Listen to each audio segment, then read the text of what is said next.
বাংলাদেশের মানুষ সাম্প্রতিক কয়েকদিনে ধারাবাহিক ভূমিকম্প অনুভব করে স্বাভাবিকভাবেই আতঙ্কে আছে।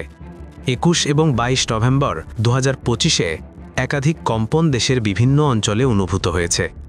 সবচেয়ে তীব্র কম্পনটি ছিল ২১ নভেম্বর, যার মাত্রা ছিল প্রায় ৫.৫ থেকে ৫.৭। পরের দিন আবার কয়েকটি ছোট আফটারশক মানুষকে দ্বিধায় ফেলে দেয়। এই কম্পনগুলো খুব বড় ছিল না, কিন্তু দেশের ভূমিকম্প ঝুঁকির বাস্তবতা আবার সামনে এনে দিয়েছে। মানুষের মনে প্রশ্ন, এটা কি আরও বড় কোনো ভূমিকম্পের আগাম ইঙ্গিত? বিজ্ঞান বলে ছোট ছোট কম্পন সবসময় বড় ভূমিকম্পের সংকেত নয়, কিন্তু যখন একটি অঞ্চলে নিয়মিত চাপ জমতে থাকে তখন অনেক সময় মাঝারি মাত্রার কম্পনগুলো আমাদের মনে করিয়ে দেয় ভূগর্ভে কিছু একটা পরিবর্তন ঘটছে। বাংলাদেশ এমন একটি এলাকায় অবস্থান করছে যেখানে ৩টি বড় টেকটনিক প্লেট একে অন্যের সাথে ধাক্কা খায়। ইন্ডিয়ান প্লেট, ইউরেশিয়ান প্লেট এবং বার্মা মাইক্রোপ্লেটের এই মিলনস্থল পৃথিবীর অন্যতম ভূমিকম্প সক্রিয় অঞ্চল। ফলে দেশটি দীর্ঘদিন ধরেই বড় দুর্ঘটনার ঝুঁকিতে রয়েছে।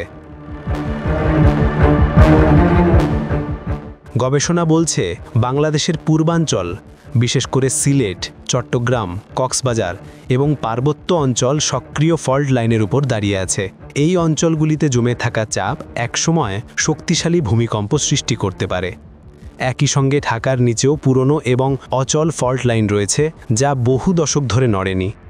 ভূতত্ত্ববিদদের মত, একটি ফল্ট লাইন যত দীর্ঘ সময় নড়ে না, তার ফেটে ওঠার সম্ভাবনা তত বেশি হয়। এর কারণ হল প্লেট সঞ্চালনের কারণে মাটির নিচে চাপ ধীরে ধীরে জমতে থাকে। যে কোনো এক সময় সেই চাপ মুক্তির পথ খুঁজে নেয়, আর তখনই ঘটে বড় ভূমিকম্প। কিন্তু সাম্প্রতিক যে ভূমিকম্পগুলো অনুভূত হয়েছে তা কি বড় কম্পের আগাম সংকেত? বিজ্ঞানীরা পরিষ্কার করে বলেছেন, এসব ছোট কম্পনকে সরাসরি বড় ভূমিকম্পের পূর্বাভাস বলা যায় না। পৃথিবীর অনেক জায়গায় নিয়মিত ছোট কম্পন হয়, কিন্তু কখনোই বড় ভূমিকম্প আসে না। আবার বিপরীত উদাহরণও আছে, অনেক বড় ভূমিকম্প হঠাৎ করেই কোনো সতর্কতা ছাড়াই ঘটে যায়। তাই এসব মাঝারি কম্পনকে লক্ষণ বলা ঠিক নয়, তবে এটাকে সতর্কতা হিসেবে দেখা খুবই গুরুত্বপূর্ণ।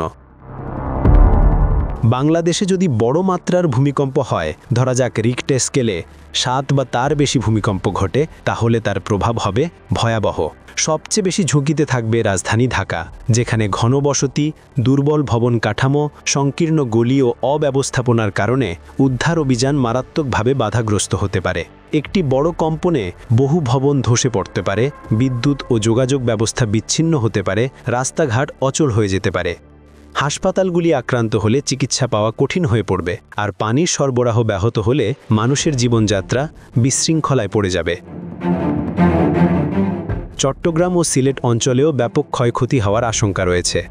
পাহাড়ি এলাকায় ভূমিধস হতে পারে, শিল্পাঞ্চলের অবকাঠামো ভেঙে পড়তে পারে এবং কক্সবাজার সহ উপকূলীয় এলাকাগুলিতে অতিরিক্ত কম্পনের ফলে সাগর উত্তাল হয়ে উঠতে পারে। বিশেষজ্ঞদের মতে এই ধরনের বড় ভূমিকম্পে হাজারো ভবন ক্ষতিগ্রস্ত হতে পারে এবং লাখ লাখ মানুষ ক্ষতিগ্রস্ত হতে পারে। অর্থনৈতিক ক্ষয়ক্ষতির পরিমাণ হতে পারে কয়েক বিলিয়ন ডলারেরও বেশি। তবে ভয় পাওয়ার কিছু নেই, কারণ প্রস্তুতি থাকলে ক্ষয়ক্ষতি অনেক কমানো সম্ভব। ভূমিকম্পকে থামানো যায় না, কিন্তু এর প্রভাবকে কমিয়ে আনা যায়। ব্যক্তিগত পর্যায়ে ঘরবাড়িতে নিরাপত্তা ব্যবস্থা নিশ্চিত করা, এমার্জেন্সি কিট রাখা, ভূমিকম্প হলে কি করতে হবে তা জানা, এগুলো জীবন বাঁচাতে পারে। আর জাতীয় পর্যায়ে ভবন নির্মাণে মান বজায় রাখা, উদ্ধার ক্ষমতা বাড়ানো এবং সচেতনতা বৃদ্ধি করাই বড় বিপর্যয়ের প্রভাব কমানোর মূল পথ। সাম্প্রতিক ভূমিকম্প সরাসরি বড় বিপর্যয়ের সংকেত না হলেও এটাকে সতর্ক বার্তা হিসেবে দেখা উচিত। বাংলাদেশ ভূমিকম্প ঝুঁকিপূর্ণ একটি দেশ এবং ভবিষ্যতে বড় কম্পের সম্ভাবনা অস্বীকার করা যায় না। তাই ভয় নয়, সচেতনতা এবং প্রস্তুতি আজ আমাদের সবচেয়ে বড় প্রয়োজন।